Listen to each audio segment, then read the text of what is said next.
वे ही क्यों गुलाम बनाए, तुम क्यों नहीं गुलाम बना लिए? है इस बात को समझना, तो आप जानते हैं, इसके आगे नहीं कुछ इस बात को समझने की कोशिश करना। आप जैसे कोई कहेगा ये तो कि व्यवस्था है, जंगल में शेर राजा है, शेर ही राजा क्यों है, वो चूहा राजा क्यों नहीं है? इसको समझने की कोशिश कर रहे हो क्या कहा? पहले ये समझने की कोशिश, ये अब तुमको नेचर में जाना पड़ेगा, कुछ भी होगा तो समझना पड़ेगा। नेचर से समझोगे, सब जानवरों में कोई चीज़ लागू होती है तब समझोगे, तब तुमको ये समझ में क्या आएगा। उत्तर गलत है मेरा? कहना ये गलत है। क्या जब आप कह रहे हैं कि आप वो ऐसा हो गए, तो आप क्यों नहीं हो गए? हम कहे उस व्यवस्था के हम गुलाम हैं, परिस्थिति के दास हैं, हमको ऐसा रखा गया एक समाज के तबके वर्ग को। ऐसा है ना कि एक व्यक्ति पढ़ने वाला, एक व्यक्ति हथियार चलाने वाला, एक व्यक्ति वाणिज्य व्यापार करने, एक व्यक्ति शूद्र के श्रेणी में रखा गया, इसी की बात और छूत के श्रेणी में रखा गया। क्यों बोलते हो? ऐसा है, ऐसा है। हाँ, रखा गया कहने मतलब कि कोई पिक्की कर करके पकड़ के ऐसे ऐसे डाल रहा है। हाँ, नहीं, कोई ऐसा है। हाँ, ऐसा है तो ऐसा है, जिम्मेदार कौन है? सामाजिक तो व्यवस्था जिम्मेदार है। फिर सामाजिक कुछ नहीं है, ये सब फ्रॉड है। सामाजिक व्यवस्था है, वो नहीं समझ पाओगे, फिर कंफ्यूज हो जाओगे। पहले ये देखो, तुम बंदरों की टोली को देखो, हाँ, भेड़ों की टोली को देखो, तो देखोगे कि उसमें जो ताकतवर होता है, हाँ, जो ताकतवर होता है, ये प्रकृति का नेचर है। जो सबसे शक्तिशाली होता है वो रूल करता है। जो सबसे शक्तिशाली होता है वही, जो सबसे सुंदर औरत होती है या उसमें जो मादा होती है, चाहे हिरन का झुंड ले लो, चाहे सांड का ले लो, तो जो सबसे बलवान होता है, वो जो सबसे सुंदर गाय होगी, वो वही सांड चढ़ेगा, दूसरा को मार देगा वो। समझ रहे हो? तो अब कोई कहेगा कि मेरा तो शोषण हो रहा है इस व्यवस्था में, ये सांड बलवान हो गया, मैं सांड कमजोर हूँ। नहीं, यह देखो कि कोई तथ्य नहीं मिल रहा है, तो भावना, ये आप अस्तित्व को, नेचर को बता के भावनाओं पर जा रहा है। हमको कोई लॉजिक तर्क नहीं मिल रहा है। नहीं, ये तर्क है, तुम समझ नहीं रहे हो। और जो भी प्रकृति में जो ऑब्जर्वेशन हम पाते हैं, वही मनुष्य में भी यही हुआ कि जो मजबूत थे, हाँ, बहुत कुछ पिक्चर आई है, तुम देखोगे आदि मानव का, हाँ, कोई सिनेमा देखना, उसमें देखना, जब जंगलों में जब कुछ कोई संपत्ति नहीं है, संपत्ति के नाम पर क्या है कि कोई जो फल ले आया, किसी को कोई मिल गया, पहाड़ है, जल जमीन है, और जंगल है, उनका वही संपत्ति, कोई मधुमक्खी का छत्ता पा गया, समझ गए, तो संपत्ति उस वक्त वही है। तो जैसे कोई पा जाता है तो एक बार कहता है, ओ पा गया, वो 4 थप्पड़ बक निकाला, वो अपना खाया, अपने करीबियों को खिलाया। जब भी कोई जितने भी बच्चे होंगे, उसमें से सारे बच्चे बराबर थोड़ी ना होंगे, कोई बराबर नहीं होगा, कोई ना कोई ज़्यादा मजबूत होगा, कोई ना कोई ज़्यादा धूर्त होगा, समझ रहे हो, कोई चापलूस होगा, हाँ, कोई सोचेगा कि इसे सट करके रहेंगे तो मुझे लाभ होगा। व्यवस्था कैसे बनती है यह मैं समझाने की कोशिश कर रहा हूँ कि ये व्यवस्था जो है, जो समाज जो बोला जा रहा है, ये व्यवस्था बनी कहाँ से? ये बनी है उस शक्ति से। वह शक्ति एक वह फिजिकल पावर है जो कि ज़्यादा बलवान है, मार के छीन करके ले लेता है, हाँ, वो आज भी है। अब उसके जगह पर वो ठीक है, अब कुछ हथियार भी आ गया, जिसके पास हथियार कट्टा सटाएगा सब ले लेगा। तो जो बलवान आया शुरू में, हाथ से बलवान, उसमें कोई हथियार बनाने में सफल हो गया, कोई लकड़ी को तीखा कर लिया, कोई कहीं पत्थर पा गया चोक जैसा, जो थोड़ा कमज़ोर टाइप का था, वो बुद्धि निकाला कि मैं कैसे इससे भिड़ूंगा। तो सोचा कि इससे जो है, इसको मैं मार दूंगा, मेरा मुक्का उतना मजबूत तो है नहीं, लेकिन इससे अगर मैं भोंक दूंगा तो वो ये मर जाएगा, मैं विजेता हो जाऊंगा, मेरे पास ये हथियार है। तो वह व्यक्ति जो हथियार बना लिया, अब वह शासन कर लगा, शक्ति के ही बल पर है। उसमें उसने बुद्धि की भी शक्ति लगाई और अपनी शारीरिक शक्ति जो थी वो तो थी ही, और उसमें से कुछ लोगों ने जनशक्ति भी लगाई। यानी कोई ऐसे प्रवीण होते हैं भाषा में, संवेदना में, जो लोगों को जोड़ लेते हैं, उनके पक्ष में खड़े हो जाते हैं 4 आदमी। तो वे जो 4 आदमी जो खड़े हो गए, अब उसका गिरोह मजबूत हो गया, अब वो हमला करेगा दूसरे गिरोह पर तो जीत जाएगा। तो छोटे गिरोह हैं, उस पर हमला कर जीत जाएगा, वो शासन करने लगेगा, वही उसका ग्रुप लाभ उठाने लगेगा। वह जब लाभ उठाएगा तो जो भी संपदा, जिसको उस समय लोग समझते हैं कि संपदा है, उस पर उसी का कब्जा होगा, प्रथम कब्जा। उससे जो बचेगा या उसके समर्थन में जो लोग होंगे, उसके अनुयायी होंगे, उसको कुछ दे देगा वो। इस तरीके से वो विकसित होता आया है। शुरू से ही समाज ऐसे विकसित होता आया है। अपने ऐसा नहीं हो गया किसी ने उठा करके दे दिया, नहीं, उसने जो हासिल किया शक्ति से हासिल किया। ये समझ वहाँ बुद्धि की शक्ति और इसकी शक्ति हासिल किया। ऑटोमेटिक होते। हाँ, अब उस शक्ति को तुम कह सकते हो शोषण कर रहा है मेरा। वो ऐसा परिवर्तन कोई ऐसा कह सकता है, इस बात को कोई कह सकता है कि मेरा शोषण कर रहा है? शोषण आपका नहीं कर रहा है। उसके पास शक्ति है तो उस शक्ति के बल पर वो आधिपत्य करेगा ही करेगा। ये नेचर है, ये नेचर है ये। और इस नेचर को, ये प्राकृतिक नेचर है, इसको कोई बदल नहीं सकता। दुनिया का कोई माई का लाल नहीं बदल सकता इसको। इस नेचर को आपको स्वीकार करना होगा कि जो शक्ति है वह सदैव संसाधन को मूव करेगी अपनी दिशा में, और जो जितना शक्तिशाली होगा वो संसाधन को अपनी दिशा में गति करा लेगा। जो जितना कम शक्तिशाली होगा उसको कम मिलेगा। एक व्यक्ति, एक ग्रुप और एक बड़ा क्षेत्र, हाँ, एक बड़ा साम्राज्य भी ऐसा होता है। सारे रजवाड़े एक ताकतवर थोड़ी ना थे एक जैसे, उनमें भी कोई ताकतवर होता था जो अपने सम्राट कहता था बाकी राजाओं से मैं टैक्स लूँगा, हरा दूंगा। शक्ति के ही बल पर तो, हाँ, वो तो पढ़ा हूँ मैं। हाँ, शक्ति के ही बल पर तो ये शक्ति की भूमिका को ये नज़रअंदाज कर देते हैं। ये जो हैं कम्युनिस्ट सब शक्ति की भूमिका को नज़रअंदाज कर देते हैं। इनका अधिकतर देखोगे, ये कभी भी शक्ति की भूमिका को प्राथमिकता नहीं देते हैं। ये कभी ये नहीं कहते हैं कि उसने अपनी शक्ति से हासिल किया, इसमें उसकी क्रेडिट है। और आज ये भी जहाँ बोल रहे हैं, ये अपनी शक्ति से नहीं बोल रहे हैं। ये अपने विवेक की जो शक्ति होती है या जो भी अध्ययन किया उसकी शक्ति से ही तो बोल रहे हैं। तो शक्ति की आपकी तो भूमिका रहती है। शक्ति की भूमिका को नज़रअंदाज कैसे करते हैं? आपकी जितनी बुद्धि शक्ति है उसके हिसाब से आप कुछ बोल रहे हैं। दूसरे की जो बुद्धि शक्ति है उसके हिसाब से वो आपका काउंटर करेगा। यदि आप उसको सफल हो जाते हैं तो फिर आप शासन करते हैं, वो सफल हो जाएगा तो वो शासन करेगा। तो जो कम्युनिस्ट सब जहाँ सफल हुए, जिस दौर में सफल हुए, लोगों को आशाएँ थी इनसे, ऐसी बात नहीं कि इनको मौका नहीं मिला।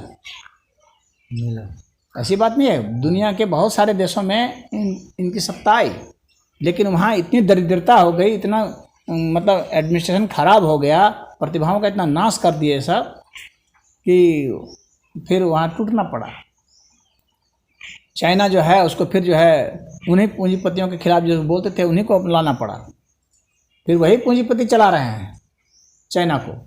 सिर्फ पॉलिटिकल कम्युनिज्म चाइना में रह गया है, इकोनॉमिकल कम्युनिज्म नहीं है चाइना में। ये टूटे कैसे फिर? जैसे कि वो तो ये कह रहे हैं कि हाँ, ये संशोधनवादी और सुधारवादी हो चीन गए वाले नहीं। हाँ, कम्युनिस्ट मार्क्सवाद के जो विचार मूल सिद्धांत थे, हाँ, जिसमें समझौता नहीं करना है, संशोधन नहीं करना है, जो परिवर्तन नहीं करना, जो मार्क्सवाद का मूल सुधार करना, मार्क्सवाद का मूल सिद्धांत जो था, इन्हीं को हम डॉक्टर इंजीनियर जब बना दिए, वो कहते हैं ऐसा कि डॉक्टर आपको इंजीनियर बना दिए, कुछ तकवे को लोग आपको इस्तेमाल ले लिए, तो वो आदमी चुप हो गया, अपनी समाज को मोड़ रहा है। तो ये बाद में संशोधनवादी हो गए, इसलिए मार्क्सवाद फेल हो गया। मार्क्सवाद तो घर घर में है, जगह जगह वो बात ऐसा कहते हैं।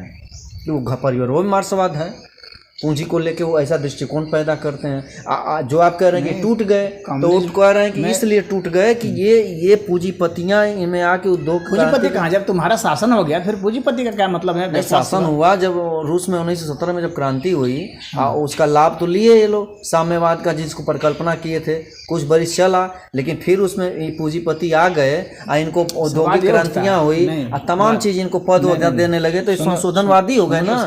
जब संशोधनवादी हो गए तो ये कह रहे हैं इसीलिए मार्क्सवाद खत्म हुआ, नहीं कि मार्क्सवाद तो खत्म नहीं हुआ, लेकिन संशोधनवादी हो गए, समझौतावादी हो गए। आप कह रहे हैं कि वो क्यों हो गए? टूट गया। क्यों हो गए समझौतावादी? समझौता की बात करते हो, क्यों हो गए? जब आपको शासन मिला तो आप सबकी संपत्ति छीन करके सरकार के अधीन कर दी। हाँ, वो हाँ, फिर उसमें कहाँ आ गया पूंजीपति? कहाँ आ गया? उनकी मानसिकता नहीं बदली। नहीं, जो उसमें लोग कर्मचारी थे, पुलिस थे, नेता थे, क्लर्क थे, उनकी मानसिकता नहीं बदली। झूठ बोल रहे हैं, सब बकवास कर रहे हैं, ऐसा बोलते हैं लोग, झूठ बोलते हैं। टूटा क्यों मैं बताता हूँ। इन लोगों ने अधीन कर लिया। हाँ, जब अधीन कर लिया, नेताओं के अधीन हो गया सब मामला, अब ये लोग जो है अब इनकी नेताओं के हाँ। वो तो कहते हैं कि सर्वहारा वर्ग जो वो झूठ बकवास सर्वहारा वर्ग का वहाँ पे रूस में क्रांति हुई तो तख्ता पलट दिया गया। तो पूरा शासन कौन कर रहा था? मिलिट्री कौन चला रहा था? वो मजदूर चला रहा था मिलिट्री को? नहीं ना, नेता ही चला रहे थे ना। कम्युनिस्ट पार्टी के जो नेता थे, पॉलिट ब्यूरो के जो नेता लोग थे, वही शासन चला रहे थे। आज भी वही चला रहे हैं, चाइना में भी वही है। तो जो नेता लोग शासन चला रहे थे, यहाँ कम्युनिस्ट छोड़ दो, यहाँ खाली समझो नेता और जनता, असली चीज़ तो यही है। हाँ, तो जो नेता शासन चला रहे थे उनके सामने ये प्रॉब्लम हो गया अब खड़ा कि पूंजी तो हम सब ले लिए, सबकी संपत्ति हम वो जब्त कर लिए, अब सरकार के दिन संपत्ति हो गई, लेकिन संपत्ति इनको तो खाना चाहिए, कपड़ा चाहिए, शिक्षा चाहिए, इन सब के खर्चे हैं ना। तो अब ये संपत्ति का उत्पादन भी तो करना पड़ेगा। खपत तो आप करेंगे तो उत्पादन भी तो करना पड़ेगा। तो उत्पादन के लिए आप फैक्ट्री बैठाए, उदाहरण के लिए फैक्ट्री बैठाए, ठीक है, फैक्ट्री बैठाए। मैं जान रहा हूँ, मैं भी मजदूर हूँ, जान रहा है ये भी मजदूर है, हम दोनों मजदूर हैं। तुम खट रहे हो 8 घंटा, 8 घंटा खट रहे हो, तुमको भी वही खाना मिलेगा, वही कपड़ा मिलेगा और वही रहने की जगह मिलेगी, वही दवा मिलेगी। मैं धीरे धीरे करूँगा काम, एक ही ईंट को 4 बार देखूँगा। हाँ, कहाँ है? अच्छा, इसको यहाँ ऐसे लगा देते हैं, फिर थोड़ा ऊपर नीचे ताकेंगे। हाँ, इस तरह से मैं वहाँ अपने शरीर में सोचूंगा। अब शरीर ही पूंजी है हमारी, रेस्ट जो है ना। अब यहाँ समझना साइकोलॉजी, यहाँ एक मजदूर के हिसाब से अपने को रख करके देखो। मजदूर सोचता है जब मुझे इतना ही मिलेगा तो मैं क्यों खटूं खाम का, क्यों नहीं आराम करूं। शरीर को, अपना शरीर भी हमारे पूंजी है, इसी को हमको ये चलाना है, तो मैं आराम से रहूँगा, क्यों खटूं। हाँ, तो मैं वही टाइम पार करूँगा। भाई ड्यूटी है हमारी 8 बजे से इतने बजे तक, तो मैं उस टाइम को किसी तरह से पार कर दूँगा। हाँ, कि इतना जो है अब मैंने काम कर दिया, और तुम उतना काम कर रही, तुम भी देखे, ओ इसको तो मज़ा है भाई। हाँ, हम इतना झूठे खट रहे हैं, मुझे भी वही मिल रहा है। तुम भी अपनी क्षमता, तुम भी अपनी क्षमता गिरा दिए। हर डॉक्टर अपनी क्षमता गिराने लगा, हर विद्यार्थी अपनी क्षमता गिराने लगा, हर व्यक्ति उसमें अपनी क्षमता गिराने लगा, क्योंकि देखा कि हमको अतिरिक्त तो कुछ मिलेगा ही नहीं। हम क्यों खाम खा मेहनत करें, हम क्यों रात दिन जागें, हम भी सोएंगे चैन से, हम भी गाना सुनेंगे। हमको क्या ज़रूरत है आँख फोड़ने की, अपनी आँख तो पूंजी है, इसको मैं क्यों गंवाऊँ। समझ गए। अब वो जब वो प्रॉब्लम शुरू हुआ तो क्या हुआ कि अब उनका जो है संपत्ति जो घटनी शुरू हो गई, उत्पादन घटने लगा, उत्पादन हो नहीं रहा, उत्पादन घटने लगा। हमको सुविधा उनको उतनी ही देनी है। अब वो कहाँ से आएगा। अब हम कर्ज मांगना शुरू किए, वर्ल्ड बैंक से कर्ज मांगना शुरू किए। कर्ज मांगेंगे तो उसका ब्याज भी देना पड़ेगा, वो ब्याज देना शुरू किए, पूंजी और घटने लगी, क्योंकि हम कर्ज ले करके उत्पादन नहीं बढ़ा पा रहे हैं। क्या कर रहे हैं, उन लोगों को पाल पोस रहे हैं खाली। उत्पादन तो वे गिराने की प्रतियोगिता कर रहे हैं, जो उसमें लोग हैं वे प्रतियोगिता कर रहे हैं उत्पादन गिराने की। तो लगातार अब जो कर्ज के जाल में कम्युनिस्ट देश फंसते चले गए, और इनके ऊपर इतना प्रेशर आने लगा कि अब जो है अब कहाँ से ये चलेगी व्यवस्था। अब विद्रोह शुरू हुआ, जब रोटी टोटी नहीं मिलने लगी। पता है रूस में क्या हालत हो गई थी, सोवियत संघ में। जो साइंटिस्ट लोग थे ना, उनको रोटी नहीं मिल रही थी। जब टूटा सोवियत संघ तो फिर वे लोग अपना साइकिल वाइकिल चला कर, रिक्शा चला करके जो है अपना परिवार का पेट पाले। साइंटिस्टों की बात कर रहा हूँ, वो हालत इन लोगों ने कर दी थी। स्टालिन ने ज़बरदस्ती खटाना शुरू कर दिया मजदूरों को, इतना काम करो नहीं तो गोली मार देंगे, जेल में डाल देंगे। क्योंकि तरीका ये है, आप तो उसको वो दीजिए पैसा जिससे कि वो काम करा ले, या कि उसको ज़बरदस्ती काम कराइए, इतने में करना पड़ेगा। तो जब करना पड़ेगा तो अब तुम सबको गोली ही मार दोगे तो वहाँ रहेगा कौन। तो अब भाई मजदूर है, उसको क्या, वो कहेगा हमको कमर दर्द कर रहा है। जैसे औरतें हैं, जब परिवार को अलग करना होता है, कहती है ना मेरा आज माथा दुख रहा है, खाना नहीं बना पाएंगे। समझ रहे हो, वो कम्युनिस्ट व्यवस्था है, याद रखना। माथा मेरा दुख रहा है, खाना नहीं बनेगा। पेट मेरा दर्द कर रहा है, बच्चे भी कहते हैं स्कूल नहीं जाएंगे। जैसे स्कूल का टाइम खत्म हुआ, पेट दर्द उनका ठीक खेल रहा है। बात समझ रहे हो? तो इसी तरह से मजदूरों का पेट दर्द करने लगा, कमर दर्द करने लगा, सिर दर्द करने लगा। अब जो है अब उनकी व्यवस्था चरमरा गई। आपको ह्यूमन साइकोलॉजी समझना पड़ेगा। कोई भी सिस्टम जो है ह्यूमन साइकोलॉजी के हिसाब से चलेगा।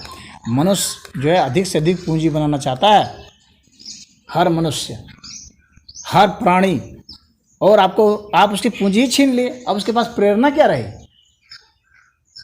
आप उसकी पूंजी छीन लिए, यहाँ तक कि उसके संतानों को भी छीन लिए। अब उसकी प्रेरणा क्या रहे? अब तो वो एक मशीन हो गया, आपके लिए खटने वाला मशीन। और उसके बाद फिर क्या हो गया? आपको अधिक से अधिक लोगों को रोज़गार देना है। आपकी समस्या एक बन गई, क्योंकि जिम्मे आप ले लिए ना, अब आपको रोज़गार भी तो देना है सबको। समझ रहे हो? रोज़गार देना है कि मतलब क्या हो गया? मतलब कि मशीनों का विरोध करना है, मतलब कि नए आविष्कारों का आपको विरोध करना है। इसका मतलब साइंस भी नीचे गिरेगा। एक तो ऐसे निकम्मे वहाँ पर विद्यार्थी भी पैदा हो रहे हैं जो साइंटिफिक सोचने रखेंगे। मशीनें आप नई नहीं बना पाएंगे।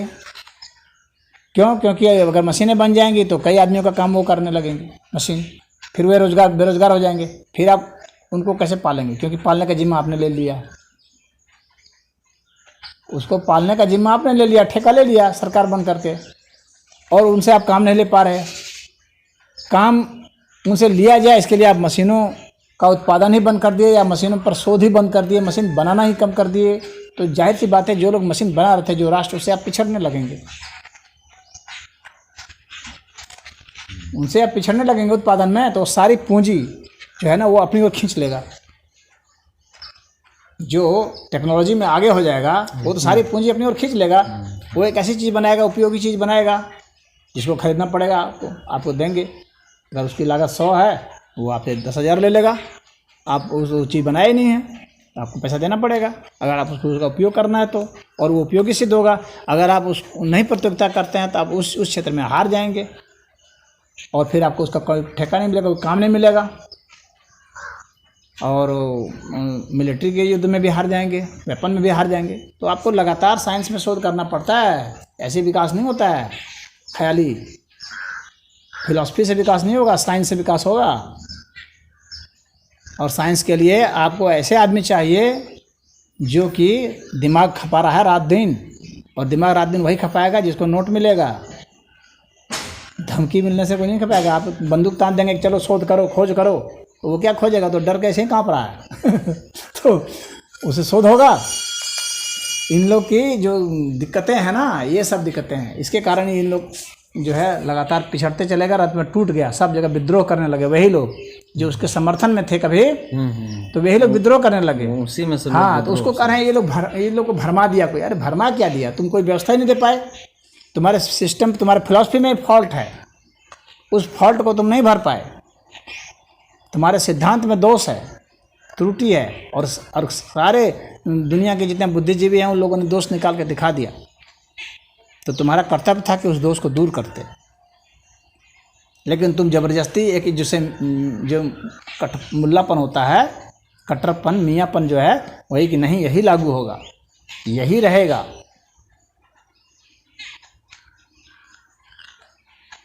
तो उसके कारण हुआ। तो बाद में अब समझौता क्या हुआ? अब समझौता ये हुआ है, जो समझौता की बात कर रहे हैं ना, समझौता ये हुआ, वो समझ गए कि हम लोग की कमी क्या है वहाँ के। लेकिन वो जो नेता लोग थे, तो वे जो कोई होशियार नेता जो लोग थे कम्युनिस्ट के, वे समझ गए कि राजनीतिक रूप से हम लोग दूसरे पार्टी को नहीं आने देंगे, हम लोग शासन करते रहेंगे, और अर्थव्यवस्था गड़बड़ा जा रही है इससे, तो हम लोग इसमें पूंजी को अलाउ कर देते हैं। तब अब ये जब समझ गए वे लोग, तब वहाँ पर जो है पूंजीपतियों को अलाउ कर दिए। तो वहाँ पर जो है आर्थिक कम्युनिज्म ख़त्म हो गया। कहीं भी आर्थिक कम्युनिज्म नहीं है वर्ल्ड के किसी भी देश में अब, क्योंकि समझ गए कि अर्थव्यवस्था में हम लोग के बस का नहीं है इसको चलाना, इसको पूंजीपति ही चलाएगा। ये लोग कभी नहीं चला सकते, क्योंकि इनका जो सिस्टम है उसमें फॉल्ट है। तो इनका कम्युनिज्म न आर्थिक रूप से आएगा, न प्रशासनिक रूप से आएगा, और न ही राजनीतिक रूप से आएगा। इनका साम्यवाद कभी नहीं आएगा। राजनीतिक रूप से वही है, पार्टी है, हम ही लोग खाली शासन करेंगे, हम ही लोग की पार्टी रहेगी, हम लोग अपना 5 कैंडिडेट उतार देंगे, उसी में से कोई एक चुन लो, हम ही लोग की पार्टी करते। बस ये है, खाने कमाने का नेताओं का धंधा है बस, और कुछ नहीं है। सारा सिस्टम इनका फेल है। पॉलिटिकली भी ये गलत हैं, क्योंकि एक ही पार्टी को, एक ही विचारधारा को ये जो है सिर्फ चुनाव लड़ने के लिए इजाज़त देते हैं। जो इनके खिलाफ जाएगा उसको मार देंगे, उसको आने ही नहीं देंगे, चुनाव लड़ने की इजाज़त ही नहीं देंगे, कोई पार्टी बनाने की इजाज़त नहीं देते हैं। तो आर्थिक रूप से तो ये फेल हो चुके हैं 100%। अब जो है राजनीतिक रूप की बात है तो राजनीतिक रूप से भी फेल हो गया। कहाँ किसानों को अधिकार दिए कि मजदूरों को अधिकार दिए कि मिलिट्री को आदेश दें? मिलिट्री को कौन आदेश देता है ना, यहीं पर शासन की व्यवस्था होती है। बस जान लेना, शासन का वास्तविक टेस्ट अगर तुमको करना है कि किस समय में शासन जनता के हाथ में है, किस में प्रतिनिधियों के हाथ में है, तो यही देखना पड़ेगा कि मिलिट्री को कौन आदेश देता है, क्योंकि सारी व्यवस्था मिलिट्री के आधार पर होती है। जिसके मिलिट्री उसका शासन, और मिलिट्री को आदेश कौन देगा? जो मिलिट्री को आदेश देगा वही वास्तव में शासक है। क्या मजदूर मिलिट्री को आदेश दे रहा है? नहीं दे रहा है। क्या किसान आदेश दे रहा है? नहीं दे रहा है। क्या आदेश देने का प्रावधान है? वह भी नहीं है। क्या उसकी फिलॉसफी है? हम फिलॉसफी की बात करते हैं, छोड़ दो प्रैक्टिकल। क्या फिलॉसफी है कम्युनिज्म में कि मिलिट्री को आदेश किसान देगा, कि वहाँ उससे लड़ाई करनी है, कि मिलिट्री को आदेश मजदूर देगा? जब तक ये व्यवस्था नहीं है तब तक जो है राजनीतिक रूप से भी किसी प्रकार का कोई साम्यवाद नहीं है। यह झूठा